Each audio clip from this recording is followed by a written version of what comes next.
So pag sinindihan mo siya, magbibigay liwanag siya sa madilim. Birthday! Wish ka muna! Sa pagdarasal naman, bago mo siya sindihan, magpe-pray ka muna, tapos yung lahat ng saloobin mo, bigat, itatransfer mo dito. Lalo yung luha mo, ibibigay mo doon. Yung apoy na sa papunta, pataas, di ba? So lahat yung paakyat na sa langit. Lahat ng prayers natin, paakyat na sa taas yun.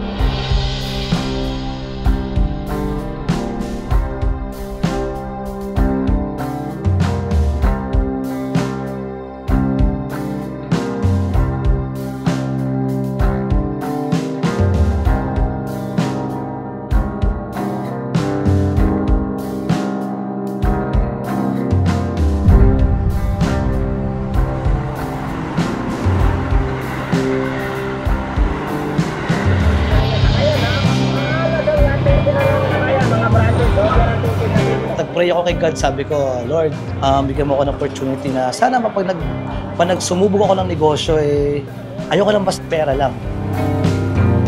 Gusto ko talaga yung long run na hanap buhay na kayang buhayin yung buong pamilya ko. Lahat talaga may kanya-kanyang struggle at malalungkot na Pero for me, talagang lesson talaga siya na yun din ang pampatibay mo sa sarili mo. Yun nga lang, pinakamahirap talaga is how you to accept yung mga bawat struggle na ibibigay sa'yo ng Panginoon.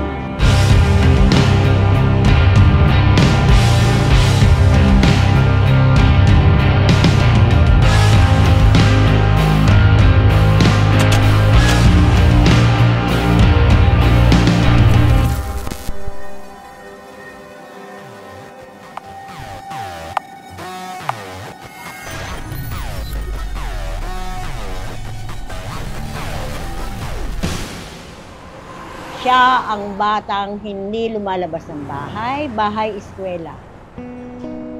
Ang hilig niyan is manood lang ng TV, magbasa ng comics, at saka hanggat may palabas ang TV, hindi siya natutulog. Pero talagang ang attitude niyan, yung mata niya, hanggat kaya niyang dilat siya. Talagang ibang-iba na ang akala nila from maliit pa siya hanggang sa papalaki siya is pasaway, makulit, pero malaking deep. Ayaw nilang maniwalang taong bahay lang talaga, bahay-eskwela lang talaga ang hindi siya mahilig makipaglaro sa labas. Dahil siya ang eldest na apo, alaga siya ng nanay ko at ang yumao kong tatay. Silang dalawa dahil siya ang unang apo. Dito yung tinitirhan namin sa Santa Quiteria. Siya yan, nakalambitin sa puno. Sa bahay lang talaga yan, bahay school. Kaya lang nung nag-high school na, nung malapit na siyang graduate ng high school, wala na. Pati tatay ko tsaka nanay ko nangungonsumi sa kanya kasi sila ang mas madalas kasama dito sa bahay. Pasaway talaga. Kasi hindi naman kami dati dito nakatira Sumama ako sa kanila doon sa Santa Quiteria. Umuwi yan every Friday ng gabi dito. Doon na nag-start. Nagkakaroon na siya rito ng mga gang. Tatawag na yan sa trabaho. Pabilan ko na ng ticket. Dahil hinahunting na siya ng mga kalaban. Ito siya noon. Ito, yan. Kasama ako, ihahatid ko doon. Ito yung mga tropa niyang tropang gangster na gabi-gabi may nagbabatuhan ng bote dito. House party, bumabaha ng alak. Tao at alak, wala namang kwarta. I'm like, if you lame, just say that. Nah, I can't relate, but you should know that we don't play that. So now I can't debate. I'm like, if you... Actually, yan si Plong is... Nung una, makulit talaga yan. Sobra. Kasi pare-pareho naman sila, all boys Natural sa bata yung makulit, di ba? Pero yung mga trip nila, dun talaga matatawa ka. Kasi yan yung siya para siyang daredevil. Mahilig yan yung mga trip na hindi mo aakalain na magagawa. Alam mo yung story ng 1/4? Doon nabuo yun, no?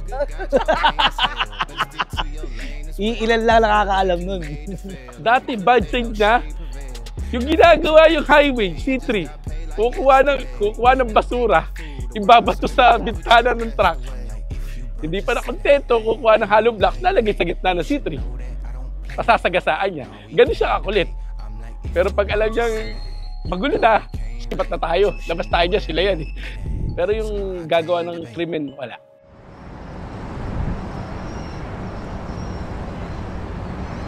Alam mo yung kahit yung kagaya nga sinabi ni iba na tambay, o kasi kami nagsimula. I mean, literal na nakatambay lang kami sa kanto. Lost boy, gangster. Pero gangster na hindi ko masabi mabuti, hindi ko masabi masama. Lost boy, walang direksyon eh. Walang direksyon eh, pero may puso. Tambay, kikwentuhan. Sa iba, boring yun. Sa amin hindi. Hindi uso sa aming inuman. Kwentuhan lang, abutin na madaling araw. Siguro, nung panahon na yun, na-absorb na lang sa mga gulang namin na pag sinabi first Sunday, first Friday, yun, first Wednesday, na in-apply na lang namin sa magtatropa sa amin lahat. Pag first Sunday, every month, manawag kami. Yun, doon lumalim. Doon nag-umpisa lahat. Masaya, masaya. Kasi ano eh, yun nga, malawak utak niya eh. Hindi naka-close sa isang kahon yung utak niyan. Kaya ganun yan. Pero yung lost boy na parang masamang tao, ay hindi. Kasi kung masamang tao siya, walang recipe. Kahit anong gawin mo, tatatak sa'yo na masamang tao ka. Eh kaso sa dami namin, sa dami nakakilala, walang masama. Kung noon, yung pagiging daredevil niya, dahil lang sa kakulitan niya. Pero ngayon, na nag-mature siya, yung pagiging daredevil niya, sign of maturity niya, sign of stability niya. Kahit ano yan, pasok yan. Hanggat alam niyang kaya niya, kahit medyo kami alanganin, siya pasok yan. Which is hanggang ngayon, bit-bit niya. Yung ugali yun.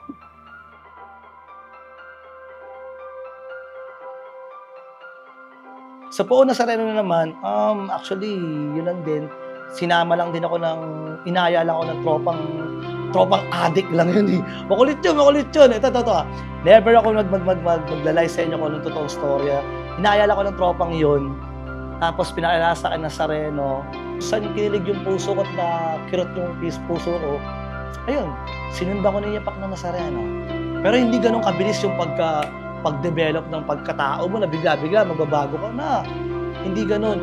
Mahaba ang pagluluto at proseso para mabago din yung buhay mo.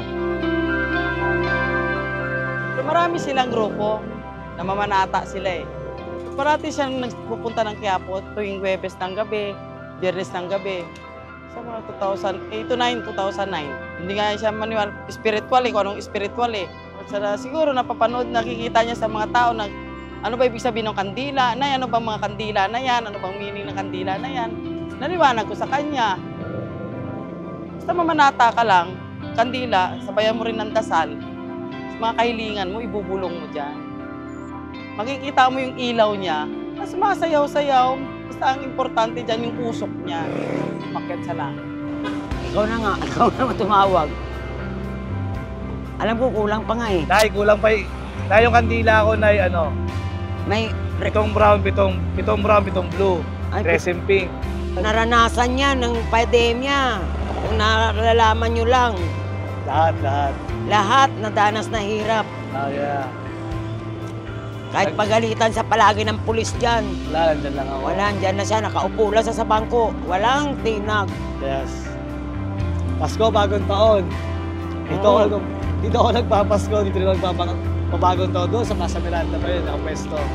Hindi niya pinapansin kahit pagalitan siya. Wala kayo dyan. Yan ang buhay natin, ang kandila. Pag ito napudpud na tayo, mamamatay na. Naubos. Pag naubos na. Yan yung sinasabi, buhay natin kandila. Sa pamilya, sa kaluluwa, sa pangarap. Siya yung nagbibigay liwanag paakyat sa langit. Sa mga panalangin mo, siya ang parang way, parang liwanag paakyat para makarating direkta sa kanya.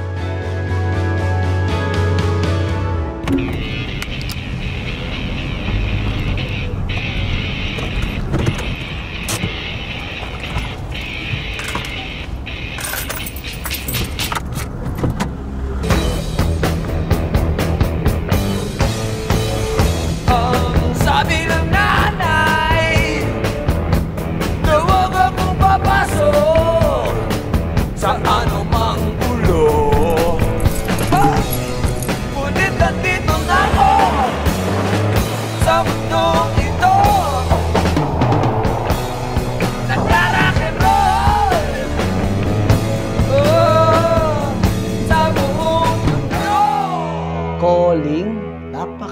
hiwaga from nowhere na hindi ko maintindihan na sa huli naging leader ako.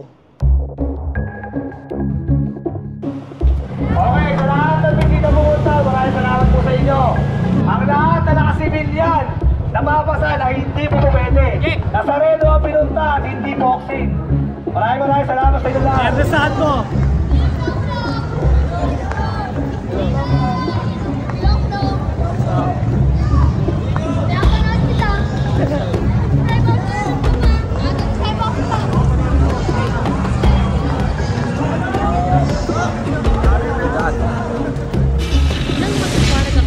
Sa pista ng itim na Nazareno, nakaharang na ang naglalakihang container na ito sa daan patungo sa MacArthur Bridge para raw hindi makadaan ang mga deboto sa tulay dahil posibleng hindi nito kayanin ang dami ng tao. Naway magampanan po namin ito mula sa simula hanggang sa may pasok po namin ng Pong Nazareno sa pagkakaisa po namin. Sa sagradong okasyon na ito, ang mga tila nagngingit-ngit na mamamalata hindi na nakapaghintay na matapos ang misa. Talagang walang hangin. Pitpitan. Talagang debosyon lang talaga para umabante yan. Ang itim na Nazareno, animoy sumubso. Nasaksihan namin nang halos umangat na ang dulong bahagi ng krus ng Poon. Marami sumasalahan ka sa may ng kasama ng karya mo. Sundin ang lobo sa lupa para lang sa langit. Iyan po kami ng aming kakain sa araw-araw. Nakakarinig po kami sa aming mga sali. Para lang pagpapatawad namin sa nagkakasala. Magtatanghali ng masilayan ng Poon sa P. Burgos. Maya-maya, nagsimulang gumalaw ang mga container. Tinutulak na pala ng napakaraming deboto papunta sa gilid ng kalsada. Yung lumang story na yun, hayaan na natin. Kung ano yung mali doon, hindi ko na dinala sa porbida. Okay, so nagsimula na yon, may sumama sa akin. Nagsama-sama kami ng mga childhood friend, ibang matanda, sumama sa akin. Tinuloy lang namin kung ano natutunan namin. So, bawat taon, mali. Bawat taon din, tumatama naman. Bawat taon, hanggang sa nag-grow, hanggang sa nakita ng lahat na, okay pala ako pagiging leader eh. It ain't no thing to do my thing, it's what I did the best. Ang tawag ko sa kanya, tagabukas ng pintuan ng langit kasi siya ang nagbubukas ng pintuan paglalabas ang Nazareno. People desperately trying to get their hands on that statue that many people believe can deliver miracles. Pag kumumpas na yung kamay, Isang sigaw niya lang, lahat yan, tikitingin na kay Ninong, ibig sabihin, ready na. kung ano man yung ikaaganda ng grupo doon.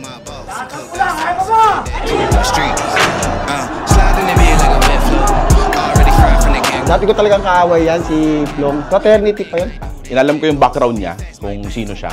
So, na siya pala si Ninong na presidente ng isang grupo rin ng Nazareno. Yung Porbida, isa sa mga marshal sa sa Quiapo. Bago kami pumunta ng grandstand, magmi-meeting muna kami ng buong grupo.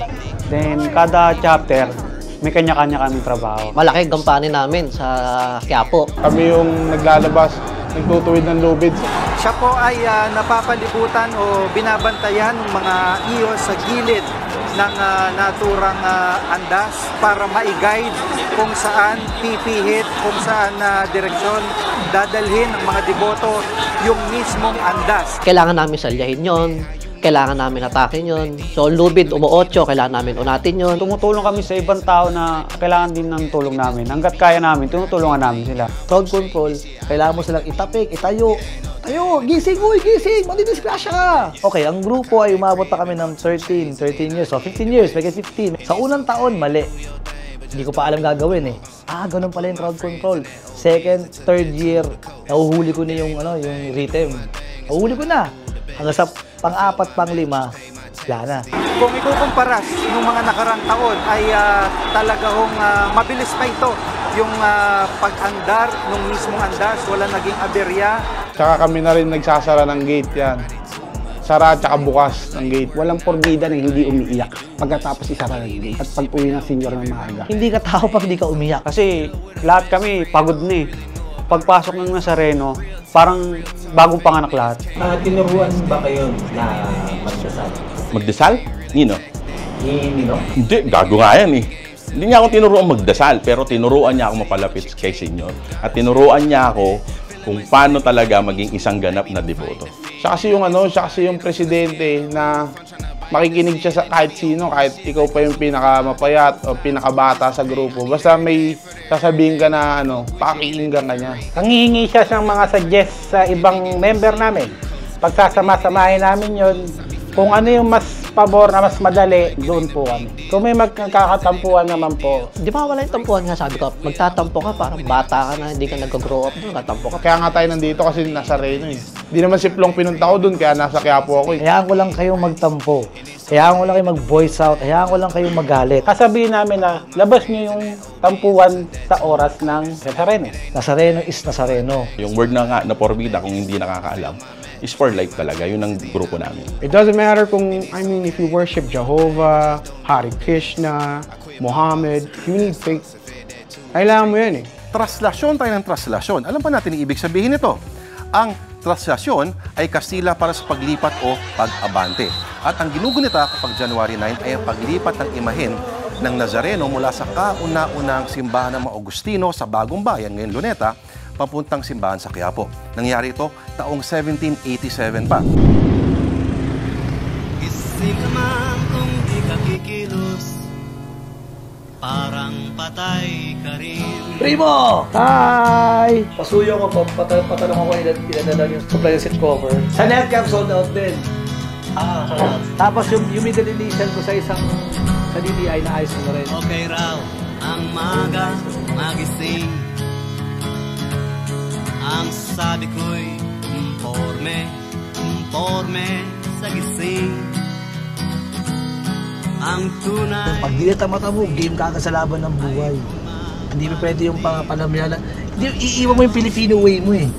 Yung pupungas-pungas ka, dahil may naing sa buhay, dahil mo drama, hindi pwede.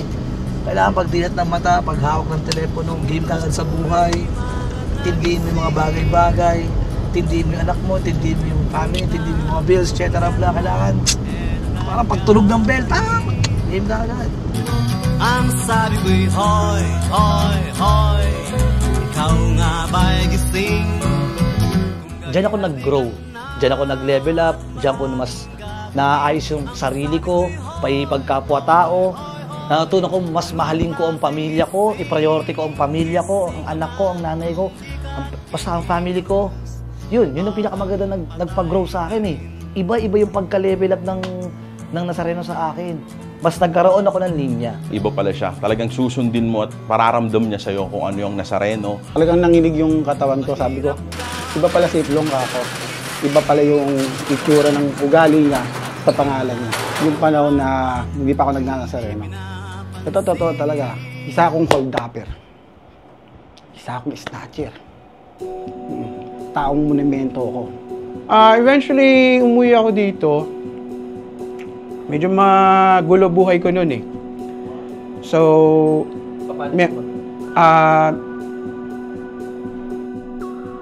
actually, it's things that I don't really want to share. May napatay na po?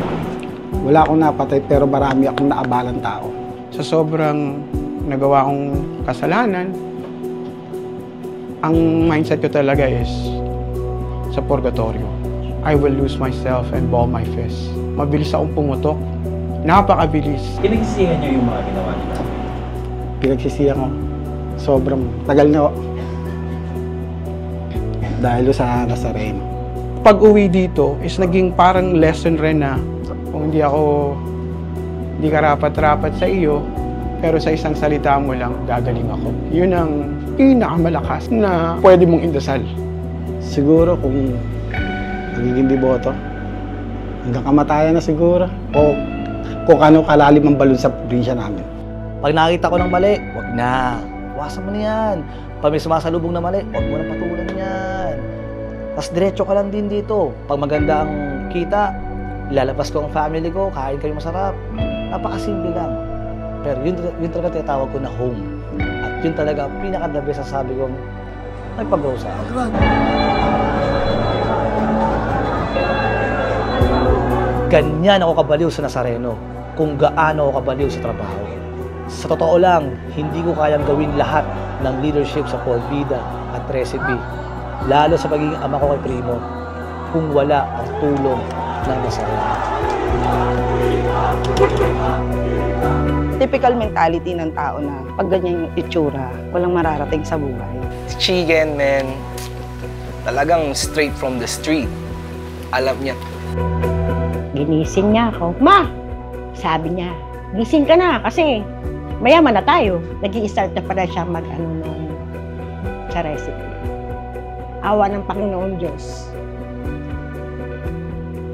Di mo maipaliwanag eh, sa sobrang... Kasi nga dati, talagang wala. Sobra talagang pasaway yan. Minsan naaawa rin ako sa nanay niya noon. Kasi nga, siyempre, trabaho. Pagdating niya ng bahay, wala siyang konsuelo sa anak niya. Kaya ngayon, nung okay na siya, sobra-sobra yung bawi niya sa amin lahat. Ganun siya ngayon, napakabait niya ngayon. Masdan mo ang mga ulap, balikan mo ang iyong alaala, mga araw Parang kailan lang. 5 years na. Galing.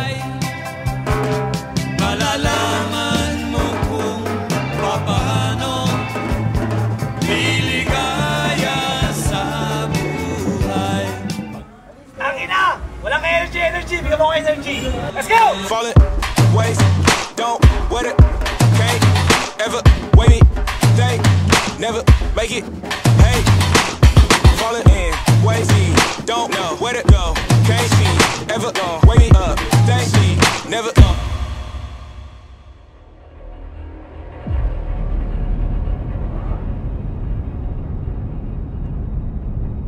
What's good, Palawan? Palawan din nagpalabas sa depression ko eh. Alam mo ba ang depression, di mo malalaman yun. Akala mo ang depression, kung nakangiti ka, nakalabas ka na. Nakulong nga ako ng 7 years sa depression, hindi ko alam eh. Dahil mahal na mahal ko pa rin yung nakaraan. Behind the puso mo, may linilihim ka. Yun yung mga depression. Nung napadpad nga talaga ako ng Palawan, nilungan ako ni Chico. Sabi ko sarili ko, pagbalik ko na Manila, no more John Lloyd. Ay! Lang. Resolution!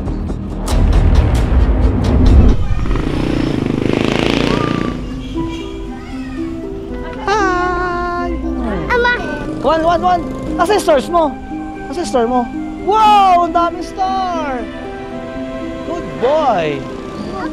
Hindi ko na-meet ang airpot ko. I don't know kung ano story ni mama sa airpot ko, pero okay lang din naman. Strong, independent woman ng nanay ko, kaya okay lang din na at hindi na siya pag-usapan.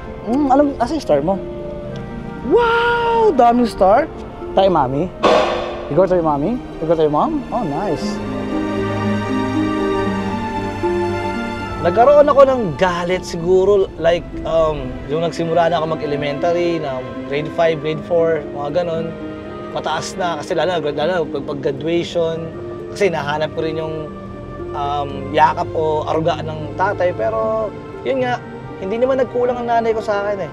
Kung wala man akong ganon, lagi niya akong inaakbayan, lagi siya nasa tabi ko. From depression, sububok muli umibig. Si John Lloyd. Mahalak na. Tangina. Yo, baby Primo. It's coming. Gago. Saan? Kainan! Ano kainan? Mahalak mo, gago!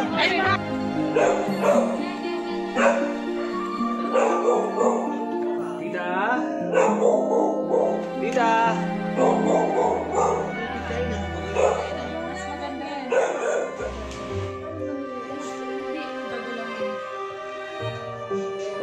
Kaya mo? Sige. Kaya. Lago sa tray mo. Alright? What's up, Primo? Hi, baby! Hey, it's Primo. Another one.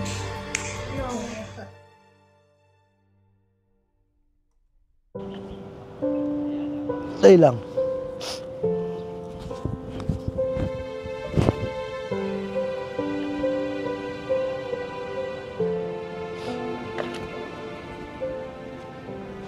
Smooth, go. Ako lang talaga ang gaganap. At wala rin gaganap, kundi ako lang bilang single dad. Di ba, Nak? Siguro sa short story para sa mami niya, maiksi lang talagang oras niya sa mundo to at kinuha kagad siya ni God. So, heart attack, pagkapanak niya for 3 months lang, paglabas ni Primo, kaya siyang kinuha. Nagsisimula na pamilya, marami rin plano, pawabinyag, sa pag-aaralin, anong mga plano, siyempre, mother nito, model din. Then ako, na-enjoy ko rin yung pagiging modeling sa negosyo. Maraming plano, sobrang dami. Sa social media, hindi ko i-ere kung anong totoong nangyari. Kasi privacy ko na yun eh. As a personal matters na yun. Pangalawa, ano man sinabihin nyo sa akin, wala, bilak ko lang sila.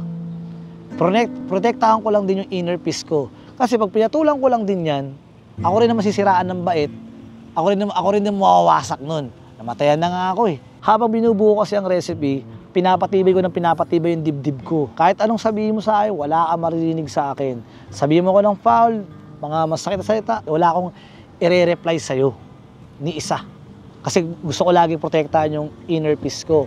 Kung pinatulan ko lahat ng sinabi nyo, sinabi nila, ng paligid, hindi ko ito maaabot. Itong mismong kinauupuan ko at yung mismong ilalahad ko yung storya ko to. So ano unahin ko? Emosyon o itong nagpapabago ng buhay mo na mismong huhugutin din yung kinabukasan ng anak ko at pamilya ko.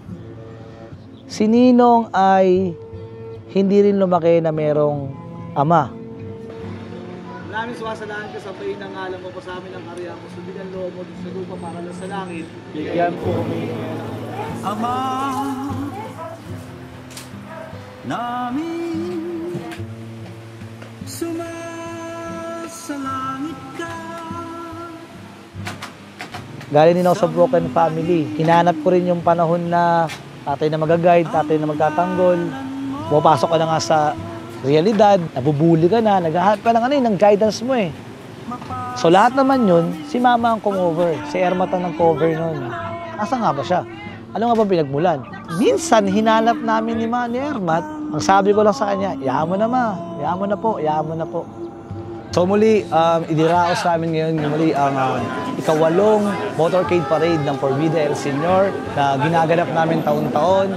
Viva Señor! Viva! Iikot tayo ngayon sa bawat chapter na nasimulan namin. Abot tayo hanggang simbahan ng Quiapo, pababa ng Eminal Chapter sa ibang chapter from Manila, pauwi ulit ng Caloocan. Ito yung pagdaraos at pagpapasalamat namin.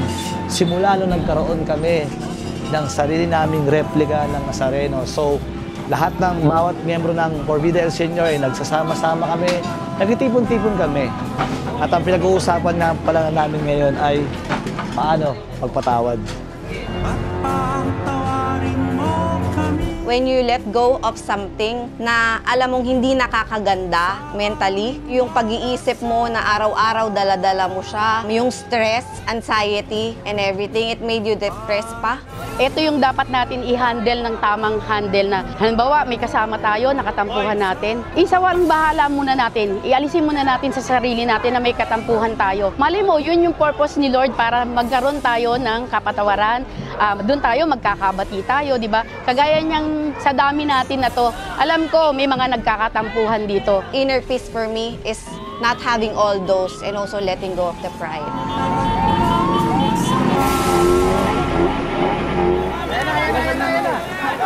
Saan na?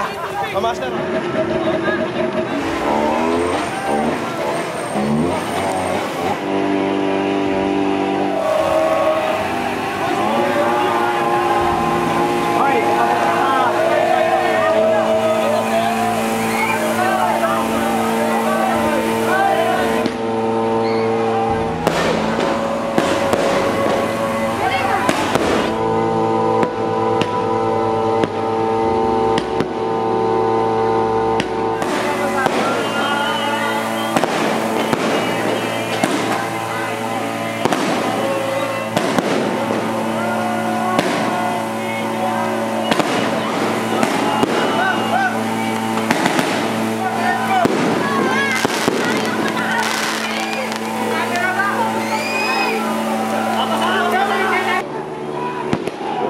Para naman sa mga katulad ko rin na hindi rin lumaki na merong may tatay, if ever dumating sa punto nyo na kayo rin ay magkaasawa, at hindi rin kayo nagkatuluyan ng ka-love story mo, doon mo rin maintindihan bakit. Kung tatuloy mo ulit ako na may galit ako, para saan pa? Andito na ako eh. Gusto ko nga siya makilala. Gusto ko siyang makita eh. Gusto ko rin siyang hanapin. Lalo sa sitwasyon ko to, kamusta na ba siya? Ano nga ba? Pero isang bagay lang din na nakakailang doon. Gusto ba niya ako makilala? Hi! Hi, Sa. Hi, baby. Hindi nawala sa dasal ko. Ilang taon yun ha? Bandang uli, eto na sila. Kompleto ko yung 3 panganay ko. Ako pa rin ang mali noon. Kasi hindi ko rin inaayos yung buhay ko eh. Naamin ko talaga yun. Yun nga talaga, masakit. Dahil wala akong mabigay o maprovide na pinansyal sa kanila. Siyempre, gusto ko rin makilala yung bata. Gusto ko rin makabanding yung bata. Hindi para i-brainwash na akin ka lang na. Habang tumatagal, nakasama ko sila. Weekend, family day, grocery, konting mall. Ay, Diyos ko. Nood ng sine, mag-swim bigla. Priceless. Ito yung mga bagay-bagay na hindi ko sinabi sa social media.